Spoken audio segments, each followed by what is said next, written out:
यह कहावत है कि यदि आप किसी भूखे व्यक्ति को एक मछली देते हैं तो आप उसे एक दिन के लिए खिलाते हैं, लेकिन यदि आप उसे मछली पकड़ना सिखाते हैं तो आप उसे जीवन भर के लिए आत्मनिर्भर करते हैं। इस विचार के साथ हेड कांस्टेबल अमित कुमार लाठिया ने अपने समर्पण और आर्थिक सीमाओं की चुनौती के बावजूद निर्धन बच्चों को पढ़ाने और जीवन में कामयाबी प्राप्त करने के लिए एक आंदोलन खड़ा किया है।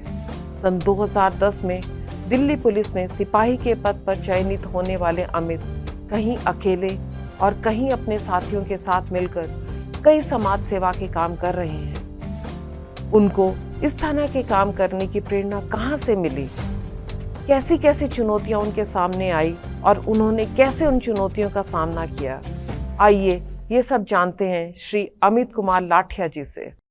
बहुत बहुत स्वागत। आपके अब तक की जो सफर है ये कहाँ से शुरू हुआ जो आपको यहाँ तक लेके आया, इसके बारे में बताएं। मैं गांव लाट से बिलोंग करता हूँ जो डिस्ट्रिक्ट सोनीपत हरियाणा में है। मेरी एजुकेशन गांव से ही हुई है। मैं नेशनल लेवल का कबड्डी और एथलेटिक्स 400 मीटर का नेशनल लेवल का खिलाड़ी रहा हूँ। इसी दौरान पिताजी किसान परिवार से बिलोंग करते हैं, मैं एक छोटे से किसान परिवार से आता हूँ। इस दौरान जब मैं गेम करता था तो उसी दौरान सिचुएशन हालात फाइनेंशियली परिवार के बहुत डाउन हो चुके थे, जिसके चलते मैं अपने गेम्स को आगे नहीं बढ़ा पाया और मैंने अपने गेम को बीच में छोड़कर ही मैंने अपनी एजुकेशन के लिए पैसे इकट्ठे करने के लिए एक चाय की दुकान पर मैंने काम किया। मैंने 3 महीने चाय की दुकान पर काम किया। उस चाय की दुकान पर काम करने ने अपने अंदरूनी एक शपथ ली, कभी मैं अपने जीवन में कामयाब होऊंगा तो मैं गरीब बच्चों के लिए कार्य करूंगा और अपनी पूरी सैलरी गरीब बच्चों की शिक्षा के ऊपर लगाऊंगा ताकि मेरे की तरह किसी अमित को चाय की दुकान पर काम न करना पड़े। तो ये जो आपका गरीब बच्चों को गोद लेने का और उन्हें कॉम्पिटिटिव एग्जाम की तैयारी करवाने का जो मिशन है, इसके बारे में कुछ बताएं। एक अरुण नाम का लड़का है जो गांव लाट से ही बिलोंग करता है। उसके मम्मी पापा एक रोड एक्सीडेंट में एक्सपायर हो जाते हैं। उस समय पर उसकी उम्र यही 14 कोई 15 साल की थी। उससे हमारा संपर्क हुआ। मैंने उसको पढ़ाना स्टार्ट किया। जब मैंने उसको पढ़ाना स्टार्ट किया, वो फर्स्ट बच्चा था, मैंने अपने साथ साथ में उसको भी पढ़ाई करवाता था। वो as a constable Delhi police में ही सिलेक्ट हुआ और ये मेरा सौभाग्य था कि मेरा पढ़ाया हुआ बच्चा या मेरा भाई दिल्ली पुलिस में आया। शिक्षा को आगे ले जाने के लिए पैसे की ज़रूरत नहीं होती, तो मैंने विनय को सेकंड बैच में लिया। उसके ऊपर 2 साल मेहनत की। ये 4 बच्चे थे जो रिक्शा चलाते थे और मजदूरी करते थे और ये मेरा सौभाग्य है, उन बच्चों की कड़ी मेहनत का नतीजा है कि आज वो चारों के चारों बच्चे, 2 बच्चे हरियाणा पुलिस में और 2 बच्चे दिल्ली पुलिस में एज ए कांस्टेबल सिलेक्ट हुए। इसके अलावा भी मुझे पता लगा है कि आप स्पोर्ट्स ग्राउंड भी बनवाया है आपने सोनीपत में, उसकी पहल कैसे हुई? हाँ मैम, इसके बारे में मैं बताना चाहता हूँ कि मैं बाड़ा हिंदू राव नॉर्थ डिस्ट्रिक्ट में तैनात था। मैं बच्चों की जो फिजिकल की तैयारी करवाता था। जाट कॉलेज सोनीपत में था तो बच्चे वहाँ प्रैक्टिस करते थे, एक स्पोर्ट्स ग्राउंड था। तो मैं ड्यूटी पे आता था तो उन बच्चों को वर्कआउट बता के आता था कि ये वर्कआउट करना है जिस टाइम मैं ड्यूटी पे होता था। अदरवाइज मैं उनकी प्रैक्टिस खुद करवाता था। मेरे पास, मुझे आज तक वो चीज़ें याद हैं जो अंदर से झकझोर देती हैं कि मेरे पास कॉल आती है। कॉल शाम को कॉल आई, उसने मेरे को कहा कि भाई ग्राउंड का ताला लगा दिया और अब प्रैक्टिस कहाँ करेंगे। तो मैंने उनको ये कहा कि भाई ग्राउंड का तो ताला लगा है, रोड भी हमारे पास तो ग्राउंड नहीं होते थे, आप तो सेफ जोन को पकड़ रहे हो, आपको मेहनत करनी ही नहीं इसका मतलब। मैंने ये शब्द उनको कहे, वो बोले कि ठीक है भाई साहब, हम सुबह प्रैक्टिस करने चले जाएंगे। जैसे मैं रात को संतरी ड्यूटी पे था तो सुबह मेरे पास वापस कॉल आती है बच्चों की और वो बताते हैं कि भाई नाश हो गया। तो मैं बोला कि क्या हुआ? तो उन्होंने मुझे बताया कि वो बच्चे प्रैक्टिस करने के लिए गए थे और 6 बच्चे थे। ट्रक आता है और उनका एक्सीडेंट हो जाता है। ऑन स्पॉट 3 बच्चे डेड हो जाते हैं और 3 बच्चों को मेजर इंजरी आती है। मैं बाड़ा हिंदू राव थाने से गया और जब मैं गाड़ी में बैठता हुआ जा रहा था तो मेरे मन में अंदरूनी एक विचार आ रहा था कि अमित ये घटना क्यों हुई, कैसे हुई, इसको सोल्यूशन क्या होगा इसका। फिर मैंने अपने भाई से बात करी। सेक्टर 23 सोनीपत में खाली पड़ी ज़मीन जिस पे लोग कूड़ा डालते थे, वहाँ पे बहुत सारी कीकर वगैरह थी, जहरीले जंतु थे, उसको मैंने सिलेक्ट किया। मैंने 5 लाख रुपए अपने साथियों से लोन के तौर पर, कर्ज के तौर पर लिया और मैंने वहाँ पर 2 साल में कड़ी मेहनत, मेरे जो साथी थे वो मेरे साथ जुड़े, मेरे बड़े भाई भी मेरे साथ जुड़े, तो मैंने 2 साल में वहाँ एक स्पोर्ट्स ग्राउंड बनाया। वहाँ पर मैंने 1200 पौधे लगाए, सफाई की, 4 दीवारी करवाई, 2 लैट्रिन बाथरूम लड़के लड़कियों के लिए बनवाई, एक 400 मीटर का ट्रैक, 2 कबड्डी के ग्राउंड, एक अखाड़ा, 2 पानी के कनेक्शन करवाए। मुझे यह भी पता लगा है कि आपकी शादी में आपने 8वां फेरा लिया था और इन सामाजिक कामों में अपनी पत्नी भी आपका हाथ बटा रही है।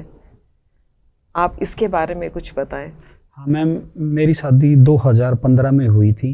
पहले तो मेरी एक थॉट थी कि भाई मैं शादी नहीं करवाऊंगा, अपना सारा जीवन समाज को समर्पित करूंगा। लेकिन घर में कुछ सिचुएशन ऐसी आई और बड़ों का मैंने मान रखा, बड़ों ने कहा कि शादी करनी पड़ेगी। तो 2015 में मंजू रानी, जो असावरपुर डिस्ट्रिक्ट सोनीपत में ही गांव पड़ता है, उससे मेरी शादी डिक्लेयर हुई। तो मैं चीज़ें देखता था बचपन से कि शादियों में दारू पिलाना, पैसे खर्च करना, ये चीज़ें चलती थी। तो एक विकल्प मन में रहता था कि भाई इसके लिए कोई एक अच्छा कार्य किया जाए और ताकि आगे चल के एक मार्गदर्शन के रूप में युवाओं के लिए प्रेरणा का स्रोत बने। इसी चीज़ को आगे रखते हुए मैंने मिसेज से बात करी कि मैं इस तरीके से शादी करना चाहता हूँ। उन्होंने मेरा सपोर्ट किया और शादी जब हुई तो 7 फेरे होते हैं, तो 7 फेरे हुए।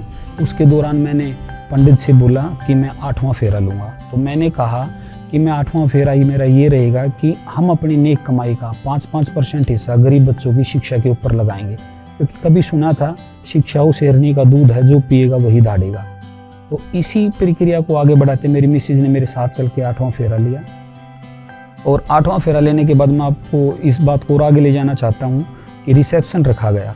मैं अपनी मिसेज के साथ रिसेप्शन पे पहुंचा। मैंने वहाँ एक ब्लड डोनेट कैंप रखा, जिसको गांव वालों ने पहले तो नकारा कि भाई शादी के दौरान खून कौन देता है, ब्लड कौन देता है। लेकिन मेरे पूरे परिवार ने, मेरे दोस्तों ने 57 यूनिट ब्लड डोनेट की। और वो 57 यूनिट ब्लड डोनेट के बाद एक ब्लड कैंसर से लड़की पीड़ित थी, हमने 57 यूनिट ब्लड डोनेट उसको दिया। और जो रिसेप्शन पे हमारे वहाँ एक प्रक्रिया चलती है कि वर को और वधू को पैसे दिए जाते हैं मुहूर्त के तौर पर, तो मैंने उन पैसों को भी इकट्ठा किया और ब्लड कैंसर से पीड़ित लड़की की माता को दे दिया। आपका लाइब्रेरी एस्टैब्लिश करने में भी बहुत योगदान है। शादी के बाद मैंने अपने दोस्तों के साथ मिलकर गांव पिनाना के सरकारी स्कूल में, जो डिस्ट्रिक्ट सोनीपत में पड़ता है, वहाँ पे एक लाइब्रेरी ओपन करवाई। और उस लाइब्रेरी को जब पता चला मेरे डिपार्टमेंट को, मेरे परिवार को, मेरा एक परिवार घर से है, एक परिवार मेरा दिल्ली पुलिस है, दिल्ली पुलिस परिवार को जब इस बात का पता चला तो IPS संजय कुमार सैन जी खुद वहाँ पहुँचे और उन्होंने इस प्रक्रिया को आगे बढ़ाने के लिए हमारा योगदान दिया। और इसी तरीके से मैंने अभी 1 जनवरी 2023 को, क्योंकि जनवरी में हमारी एक्स्ट्रा पे आती है, उस एक्स्ट्रा पे को इकट्ठा करके मैं कोई ना कोई एक अच्छा काम करता हूँ। मैंने दोनों तनख्वाह को इकट्ठा किया और सेक्टर 23 में भी मैंने बच्चों के लिए 1 जनवरी 2023 को एक नई लाइब्रेरी ओपन की है, जिसमें और भी साथियों का योगदान है और बढ़ चढ़ के भी बच्चों ने उसमें योगदान दिया है। इसके अलावा आपने पर्यावरण के लिए भी बहुत कुछ किया है। अब तक हमने 3 लाख से ज़्यादा पौधे लगा चुके हैं, 27 ऑक्सीजन बाग लगा चुके हैं। और एक स्लोगन भी हमने, जैसे मेरे को गुड़िया हुई, तो गुड़िया के जन्म पर मैंने सोचा कि भाई कोई कुछ अच्छा काम करते, तो देवेंद्र ने कहा कि अमित पर्यावरण के क्षेत्र में भी हम काम कर रहे हैं। हमने गुड़िया के नाम पे डिसाइड किया कि हम 101 पीपल लगाएंगे और उसकी रक्षा के लिए ट्री गार्ड भी बनवाएंगे। तो इस प्रक्रिया को देखते हुए एक पौधा बेटी के नाम, ये स्लोगन बहुत हाईलाइट हुआ। और आज मेरे सोनीपत में ये मेरा सौभाग्य है कि आज सोनीपत में जब गुड़िया होती है, लड़की होती है, तो हर माँ बाप अपनी बेटी के नाम से एक पौधा लगाता है और उस पौधे के ऊपर उस बिटिया का नाम रखा जाता है। एक बच्चे को अडॉप्ट जरूर करें। और अडॉप्ट का प्रक्रिया कोई बड़ी प्रक्रिया नहीं है, हमें उनको ज़मीन जायदाद नहीं देनी है। अडॉप्ट का ये है कि कोई बच्चा 18 साल से अगर बड़ा है, पढ़ना चाहता है, तो आप उस बच्चे को लेकर सोनीपत में मेरे को सौंपें, मैं उसके ऊपर कड़ी मेहनत करूँगा। ये तो कह नहीं सकता कि मैं उसको कामयाब करूँगा, लेकिन हाँ, ये 101% कह सकता हूँ कि मैं उसको एक अच्छा नेक इंसान ज़रूर बनाऊँगा, जो आगे चल के समाज के योगदान के लिए अपनी अहम भूमिका अदा करेगा।